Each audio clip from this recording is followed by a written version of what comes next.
সড়কে দুপাশ ধরে চলছে যানবাহন। চলন্ত এসব যানবাহনের কোনো তোয়াক্কা করছে না পথচারীরা। পাশে ফুটওভার ব্রিজ থাকতেও জীবনের ঝুঁকি নিয়ে রাস্তা পারাপারে ব্যস্ত তারা। এর চিত্র রাজধানীর ধানমন্ডির শঙ্কর বাসস্ট্যান্ডের। ফুটওভার ব্রিজ আছে, কিন্তু পথচারীরা তা ব্যবহার না করে রাস্তা দিয়ে পার হচ্ছেন কেন? এই প্রশ্নের উত্তরে পথচারীরা বলেন, তারা নিরাপত্তা আতঙ্কে ভোগে। ঢাকা শহরের বিভিন্ন জায়গায় ফুটওভার ব্রিজ আছে, কোথাও আছে আন্ডারপাস, কিন্তু এগুলো খুব একটা ব্যবহার হতে দেখা যায় না। জীবনের ঝুঁকি নিয়ে মানুষ রাস্তা পার হচ্ছে।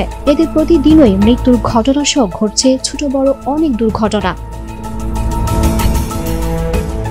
স্কুল ছুটির পর অনেক শিক্ষার্থী ও অভিভাবক ঝুঁকি নিয়ে ফুটওভার ব্রিজের নিচ দিয়ে রাস্তা পার হতে দেখা যায়। কেউ কেউ অবশ্য এর ব্যবহার করছে ঠিক মতোই। নানান সমস্যার পাশাপাশি ফুটওভার ব্রিজের অভাবকেও এসব দুর্ঘটনার জন্য দুষছেন কেউ কেউ। তবে ফুটওভার ব্রিজ থাকলেও তার যথাযথ ব্যবহার হচ্ছে না।